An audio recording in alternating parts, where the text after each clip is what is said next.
Woensdag 19 april was het zover. Het officiële startsein voor de bouw van de eerste kipster in Nederland werd gegeven. Dit moment was geen eerste steenlegging, maar werd gesymboliseerd met het storten van een hoeveelheid beton door gedeputeerde Hubert Makkes. Een bijzonder project waar tijdens de aftrap door de diverse sprekers termen als milieu, duurzaamheid, mens- en diervriendelijkheid gebruikt werden. Kipster is een hele nieuwe boerderij waar we eieren in gaan produceren.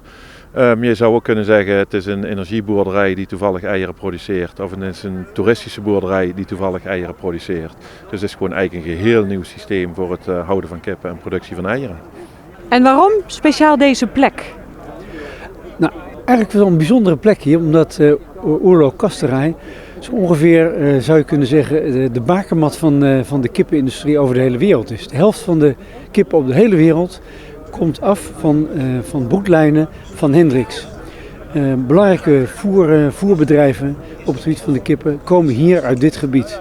We proberen eigenlijk ook op het gebied van, wat ik net zei, van dierenwelzijn, het boereninkomen, die kippensector opnieuw uit te vinden. Dus opnieuw vanuit dit gebied, oerlokasterij, de wereld veroveren.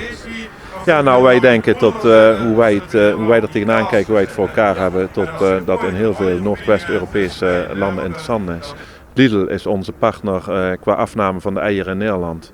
En Lidl is de grootste retailer in Europa en de vierde grootste van de wereld. Dus wij denken dat ook voor Lidl's in andere landen best wel mogelijkheden gaat bieden. Voor wethouder Lonen is de komst van Kipster goed nieuws voor Venray. De veehouderij hier laat zien dat ze met innovatieve concepten bezig zijn. Er zijn vragen vanuit de maatschappij om de dieren op een andere manier te houden, op een duurzame manier, een milieuvriendelijke manier. Deze stallen staan aanzet toe, dus ja, Venray zijn heel veel dieren. Als het kan op een verantwoorde manier, dan zijn we er heel erg blij mee als dat gaat gebouwd worden nu. Dit soort ontwikkelingen kunnen betekenen dat de veehouderij een bestaansrecht behoudt. En als het een bestaansrecht is voor deze grote sector, belangrijke sector van Venray, dan is het op termijn ook heel goed voor de werkgelegenheid in Venray. Kipster gaat onderdak bieden aan 24.000 kippen.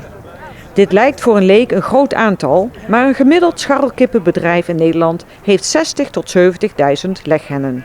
Nou, wat wij heel belangrijk vinden is diervriendelijkheid. Dat is eigenlijk al een basisvoorwaarde. Dus we zeggen niet eens dat het duurzaam is, het is gewoon een basisvoorwaarde. Dus we hebben dan ook 3 sterren van de dierenbescherming, dat is het maximale aantal. Dus we hebben dan ook een nachtverblijf, een binnentuin en een buitentuin. Nachtverblijf, daar kunnen de kippen eieren leggen, eten, drinken en slapen. Dus gewoon de eerste basisbehoeften. Vervolgens kunnen de kippen naar een binnentuin. Dus wij zeggen niet, je moet alle kippen hele grote oppervlaktes buiten geven die ze toch niet benutten. Maar een kip is een bosdier, dus in de binnentuin willen we het bos al na gaan bootsen. Dus er komen ook daadwerkelijk bomen zo in te staan, zodat het interessant wordt voor de kippen. En tenslotte hebben we ook een buitentuin, waarbij kippen ook daadwerkelijk een stukje naar buiten kunnen. En daar trekken we eigenlijk gewoon het bos van de binnentuin, trekken we daar een stukje door. Maar wat daaromheen nog heel interessant is denk ik energie-neutraal of zelfs energieleverend. Want wij gaan 1/3 van de stroom die we zelf opwekken met zonnepanelen hebben we zelf nodig. En de rest kunnen we huishoudens van stroom gaan voorzien. En daarbij willen we geen emissie, dus volksgezondheid is een hele belangrijke fijnstofemissie in de intensieve veehouderij. Waarbij wij zeggen dat gaan we intern in de boerderij al oplossen en end of pipe, dus aan het einde van de boerderij halen we helemaal alles eruit. Zodat je de emissie echt terugbrengt van fijnstof naar nagenoeg 0. Nou, dus dat is best wel innovatief denk ik. En tot slot kijken we naar de carbon footprint, dus naar het klimaat. En dan willen we het eerste klimaatneutrale ei van de wereld worden. En dat doe je een stukje met je zonne-energie en de rest gaan we met het voer doen. Waarbij we geen grondstoffen rechtstreeks van het land willen gebruiken, maar alleen maar reststromen van humane consumptie. En dan ga ik van de kip naar het ei. Wordt het ei ook lekkerder? Nou, het ei dat is niet direct afhankelijk van hoe dat je de kip houdt, zeg maar, de smaak van het ei. Want daar kun je veel meer met het voer beïnvloeden.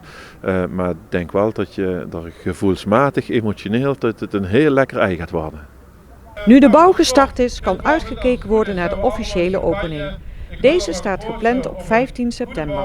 En bedankt voor iedereen die er was en tot 15 september. Proost!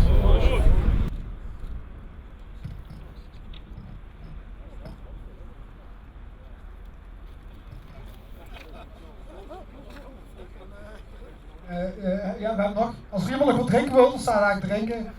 Wordt rondgegaan met een klein hapje.